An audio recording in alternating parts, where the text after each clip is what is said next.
guys, I know I haven't done a video. Hi guys, I know I haven't done a video in well over 2 years, but I wanted to do one today because I am 28 weeks pregnant. Well, I'm 28 weeks and 1 day today. My days switch over on a Monday and today's Tuesday. But yeah, I'm 28 weeks pregnant and I thought it would be really fun to have this to look back on in the future. And also, I've been watching a lot of pregnancy vlogs through my pregnancy and I found them to be really helpful. So if somebody else wants to watch these and they find it helpful in any way, then that would be great. If not, it is kind of like one of these selfish things that you do for yourself, because clearly this is going to be a me video where it's going to be all about me and my baby. Yeah, so why am I starting these so late? Because I realize, I'm just starting my 3rd trimester, and that's kind of late to be starting them because most people start these at the beginning of their 2nd trimester. And basically it's because I had started filming, I did a couple videos during my 1st trimester. I don't remember what the actual weeks were, but I did film some videos that I was planning on uploading once I was into my 2nd trimester. And then once I hit my actual 2nd trimester, I started feeling like super protective over baby. I don't know why. I had no actual reason to feel like crazy protective over the baby, but I wasn't in a sharing mood. And yeah, like for some reason, like in that time period, it became like really important to me, like not to share all of this information about baby. But yeah, I'm in a sharing mood now, so it's going up there. I honestly think like hormones can really mess with how you would normally think. I've only had like a few like hormonal, like really hormonal incidences in pregnancy, but they're definitely things that like I normally wouldn't have any kind of reaction to like that. So like the biggest thing for me was like 1st trimester, I definitely had nausea constantly for about 2 months, and it started somewhere around 5 to 6 weeks and it went straight through till the 14th week, and then literally when I became 14 weeks pregnant it just disappeared. So that was great, but yeah, I just constantly was nauseous. I had zero appetite for food. I did not want to eat much of anything. I think if I wasn't so hungry, I would have preferred to have just not eaten, period. But I was actually, like, I felt like I was starving all the time because I just wasn't getting in enough calories. I was definitely still eating. It just wasn't what I was used to eating as far as quantity. And yeah, I just was having a really hard time with food. I actually like really went off on pretty much most fruits. Like my taste buds changed and I had no desire to eat pretty much any fruit you can name. I had no desire to eat. There was a few exceptions. Like there was a period of time that I really liked watermelon, and that lasted I think for a couple weeks where I was eating like a couple of watermelon a day. And then I had a phase where all I wanted to eat was papayas, and I had a phase where all I wanted to eat was apples. But otherwise, yeah, like, I mean, I had no interest in bananas. Like, they made me feel like I wanted to throw up, just even thinking about them. Just most fruits in general. Orange juice, I could not touch. Like, orange juice completely turned me off.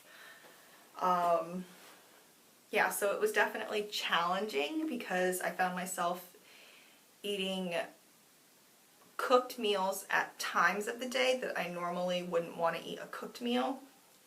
And honestly, cooked meals didn't feel that great either because in general I just didn't want to eat. But I was trying to get calories in somehow because I felt like I needed to eat something, and I actually did experience true hunger from the back of my throat for the first time in my entire life during my 1st trimester, because that was always something I'd heard about, but because, you know, I don't restrict myself from food, I'd never actually felt that before. Yeah, so that wasn't so much fun. It wasn't horrible. I threw up a few times, well, more than a few times, but I did throw up in my first trimester, but I think maybe like 8 or 9 times throughout the entire like 2-month period that I was feeling nauseous. So it wasn't horrible. Obviously, it's never a fun experience. If I hadn't done it at all, that would have been a lot better. But yeah, that was that. And I do want to say, one of these things, like a complaint of mine that I have, is there are some, you know, 100% raw foodists out there that will claim that if you are following a raw food diet that you will not have morning sickness. And I don't believe that's true. Now, obviously, I would not be a good test specimen for that because I am not 100% raw, but I do gripe about it because it, to me, is definitely a hormonal thing, and I do know people that at least claim to have eaten 100% raw throughout their pregnancy and experienced morning sickness anyway throughout their first trimester. And I'm talking about people that were doing it, you know, for a while before that anyway.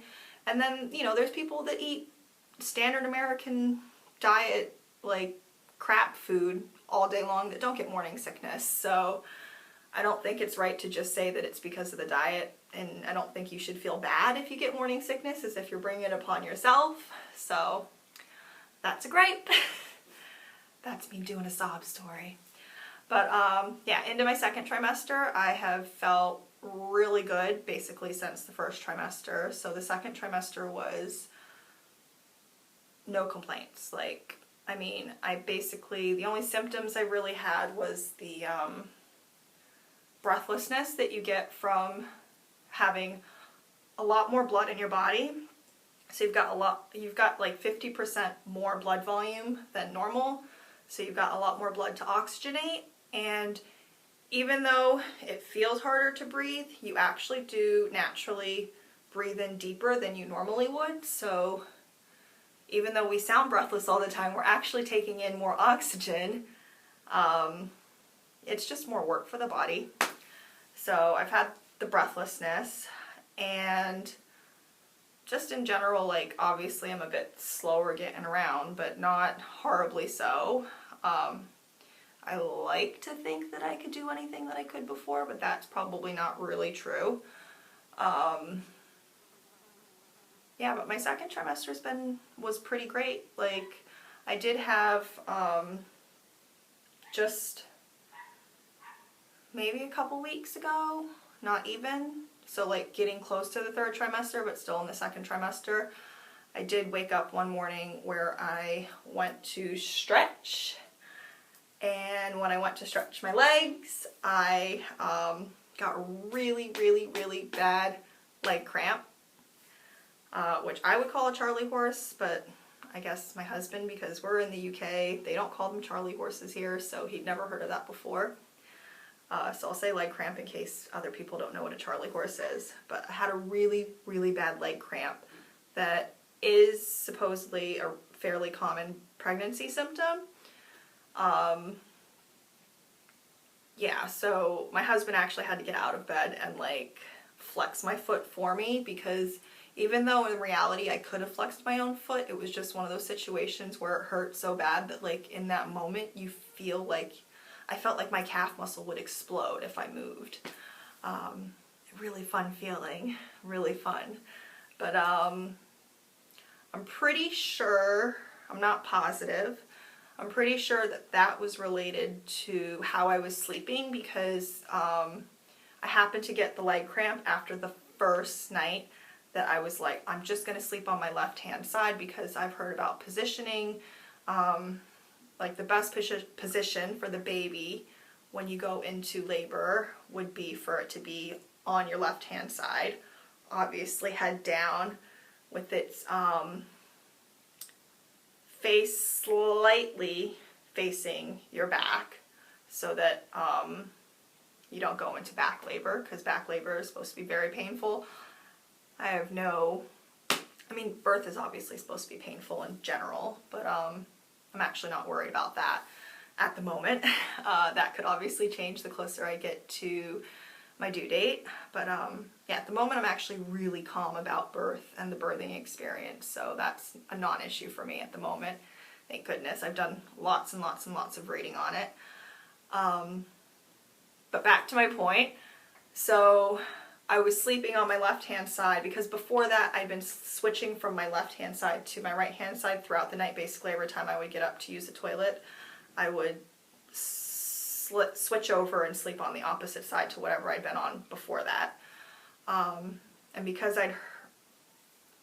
because I wanted the baby to start positioning itself to the left-hand side, I was trying to stay on my left-hand side and not sleep on my right-hand side, just to encourage baby to move in that direction. Well, not move in that direction, because like even now the baby still flip-flops a lot, but I'm not sure when the baby's going to basically get too big to move around easily. So I do my best to constantly, well, I can do a video on positioning and everything, a separate video on that if anybody is interested, and maybe if they haven't heard about it, you could let me know. I'll do a video on it. Otherwise, I'm probably going into too much detail. Anyway, I was trying to sleep on my left-hand side all night long, which I had, and my hip was kind of going numb at like one point. I remember when I woke up in the middle of the night to use the toilet, I was like, oh, my hip is getting a bit sore, and I think it was restricting the blood flow down to my calf, and therefore I was getting less minerals into my calf. And I know things like calcium, potassium, and magnesium, things like that, if you're low on any of those, and probably others as well, I'm not really sure, but I know those three for sure, if you're low on, that they can trigger cramps. So I had, yeah, I basically stopped that. After that, I like started switching back and forth, and then I ordered a one of those wraparound maternity pillows, because I was trying to put off getting one of those because I was like, I don't need a maternity pillow.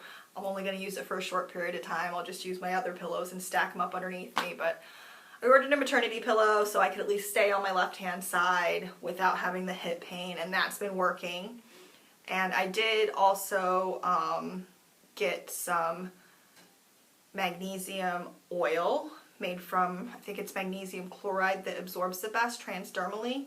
So I got magnesium oil to rub into my calf because it was really sore for about 3 days, and the magnesium oil definitely would take the pain away when I'd rub it on. It would basically take the pain away. Once, when I rubbed it on, it would make the pain go less. It wouldn't take it away, sorry. The pain would come down, and then it would like pop back up. So then I'd rub some more on, and the pain would go down, and then it would pop back up. So I kept doing that until the pain went away, which took a couple days to go away. And I still like rub the magnesium oil onto myself every now and again, just to precautionary, because you get a leg cramp, trust me, you don't want one again. They're really painful. It feels like someone is driving a knife into your calf and then twisting it around. I'm sure birth will be even more painful, but I'm actually hoping that I'll magically have one of those orgasmic births that I read about. So you never know. Anyway, so that was my second trimester. That was pretty much it. That I had breathlessness, I had the leg cramp.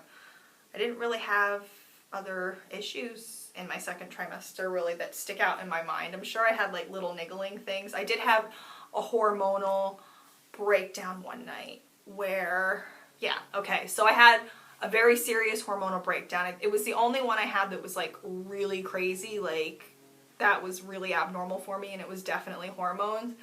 It was the hottest day that we've had so far in the UK this summer, and supposedly it was like the hottest day that they've had in like years and years and years. I don't remember how many years it was, but they haven't had a day that hot in ages, which it was in the 90s. I don't know exactly how hot it got, but so in the UK, people do not have air conditioning because it generally doesn't get that hot, and the inside of homes doesn't get that hot. You just open your windows. It's not a big deal.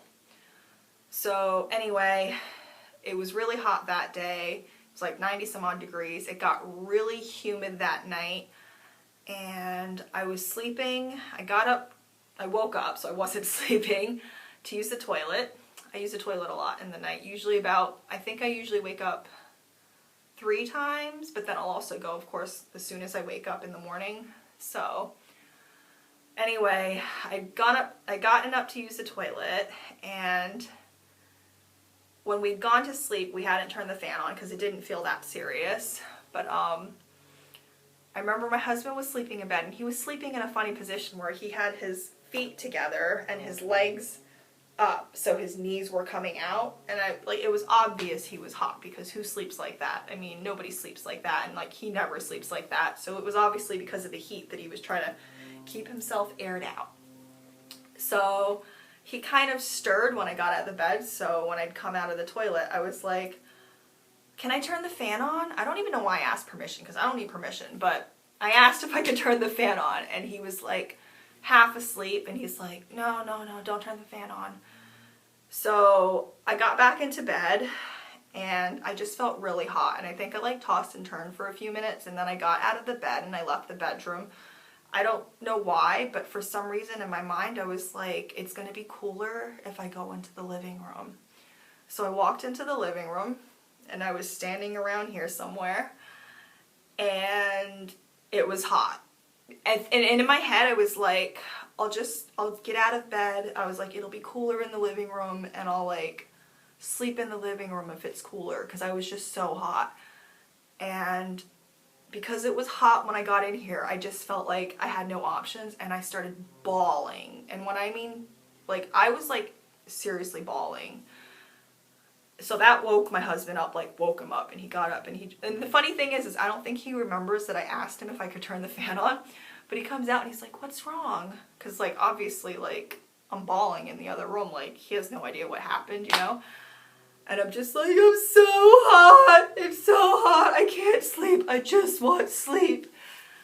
And he's like, I'll turn the fan on, come back to bed. And he just turns around, he goes back to the room.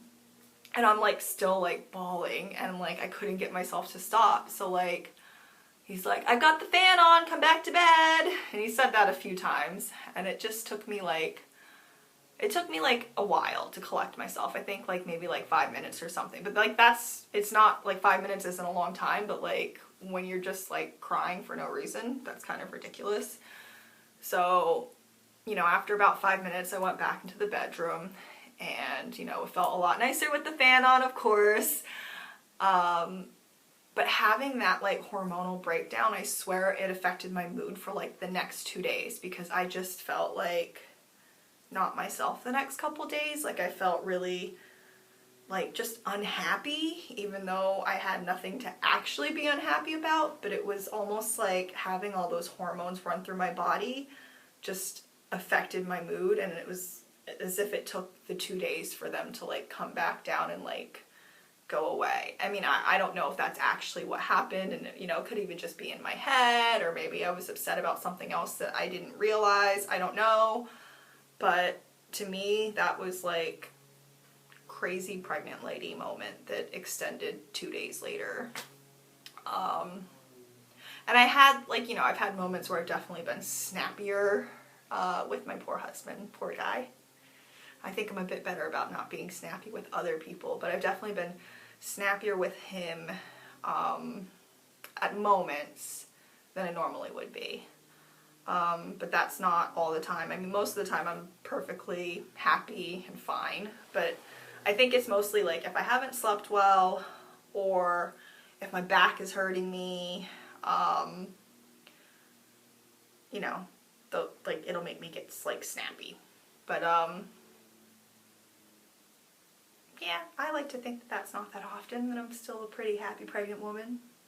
But you know, maybe other people would say something different. But yeah, so now I'm starting my 3rd trimester, and I hope I'm off to a good start. We'll find out. But yeah, I don't know if I'll actually, I know a lot of people that do pregnancy vlogs do weekly vlogs, and they always seem to have so much to share with you. But I I just feel like I won't have much to share. I don't know. Maybe it'll change, actually. Maybe I will have lots to say. But I think what I would plan on trying to do is still coming back every week to check in, like very quickly. And then maybe just have a topic to talk about, because obviously I am a very alternative person compared to the general public. I don't like to, like, I know I'm weird because I'm not like the general public, but at the same time I don't actually think I'm weird. I like to think I'm quite normal in a weird way. Give me something, please. So yeah, like, you know, I could, like, you know, we have cloth diapers, and we've already got potties for the baby because we're planning on doing part-time EC to start with and just kind of see where that goes. And, you know, what I'm eating lately. I'm having a home birth, so, well, I'm planning on having a home birth. I do not want to say I'm having a home birth, because if anything happened, and I would not be like that stubborn, like if something happened and you never know what's going to happen, like I will do what I need to do to keep my baby safe, of course.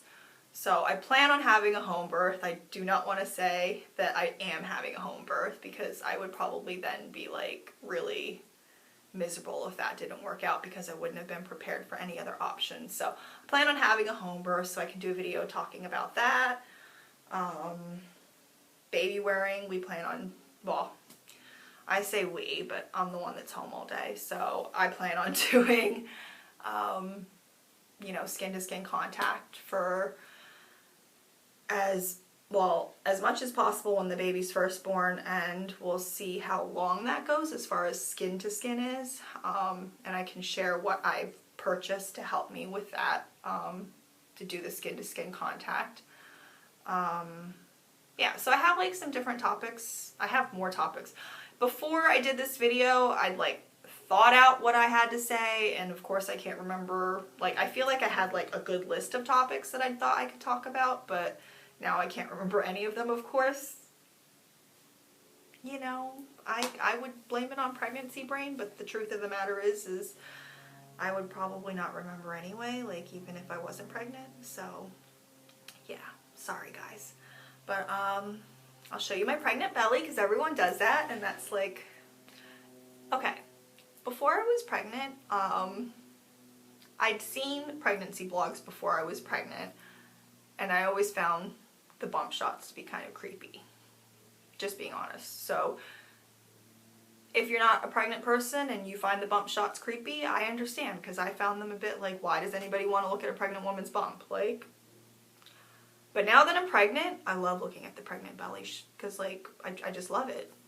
I could understand why people have like a pregnant belly fetish. I mean, I stare at my own pregnant belly in the mirror way more than I'd like to admit, so I'm not even going to try to say it. But yeah, I stare at it, I dance with it, I move it up and down, I talk to it. So I'm going to show you my bump, and if you don't want to see it, you can turn this off now. I'll say goodbye. Bye! But if you want to see it, I'm going to show you the bump. So this is my 28-week bump. This is with my clothes on, because that's what they usually do. With my clothes on, and then make sure my underwear aren't hanging out. That is with the shirt up. Oh, isn't it beautiful? I'm sorry, I absolutely love the bump. I have a little bit of a linea nigra, except I will say, I am not 100% positive that it's a linea nigra. Linea nigra, I'm talking backwards now as well. Because I have had this line my whole life, and I've always just called it a happy trail, because, you know, it leads to happiness. Yeah, I've always had that line, but the irony is, when I first got pregnant, like throughout the first trimester and probably most of the second trimester, it faded away. and now it's coming back. So I'm not sure if it's just what I've always had coming back or if it's the Linea Nigra. But yeah, we'll see if it keeps getting darker or not. I'm not really sure what'll happen, but it doesn't really matter to me either way. I love my beautiful bump. This is funny. I did have a belly button ring before I was pregnant. I only had one, not two. The reason you see two holes and my belly button is because this second hole here on the bottom used to be inside of my belly button, because that was the inside part of the belly button ring. How crazy is that? And my belly button has stretched out so much that I now have two holes there. So basically this whole area, you can actually kind of see a white halo. This whole area used to be inside my belly button. So I haven't actually popped yet because I have I've always had like a really deep belly button, and I was always thinking that if I got pregnant I would not pop. But it's actually getting quite a bit closer and it's much more shallow. And considering I still have 3 more months to grow, I wouldn't be surprised if it did pop. Yeah, so I actually just came back from a midwife's appointment, and my fundal height, which is the top of your pubic bone to the top of the uterus, is 27 centimeters, I believe, and centimeters and millimeters. I'm not sure, but if you know, good for you. Anyway, it's 27, and it's meant to be about how many weeks you are. So I'm 28 weeks in 1 day, and they say you can go 2 in either direction, so anywhere from like 26 to 30 would be a normal number that wouldn't raise any, you know, alarm bells or anything. So baby is growing good, and baby kicks me all the time. Basically she went to check my fundal height and the baby kicked her, the midwife I'm talking about. So she said, yeah, baby's strong, I'm not worried about it. And she listened to the baby's heartbeat today with the Pinard, which is an old-fashioned Doppler, basically. Well, it's not a Doppler, but it's the old-fashioned way of listening to the heartbeat. It's basically a little metal horn, and they just put it up next to your stomach. And it's actually more accurate than a Doppler, so hey, why use something that may be harmful for your baby when you can use something that is definitely not harmful and more accurate? And baby's heartbeat today was at 140. So I don't know anything about these old wives' tales, but you tell me, boy or girl, because I don't know what I'm having. I would love to know what I'm having. I just don't know. Alright, that's it. Bye guys. Have a good day, and really I'm gonna try my best to do another video next week on some kind of topic and just an update on me so I can talk about myself some more, because am I not supposed to be my own favorite topic? You know what I mean?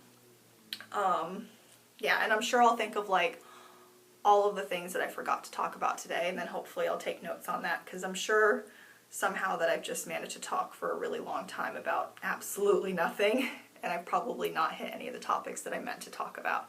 So hopefully for next time around I'll be a little bit more prepared and I'll actually write things down. But for today I just really wanted to just do it and not have an excuse to not do it. So yeah. It's nice talking to whoever's watching this. Bye!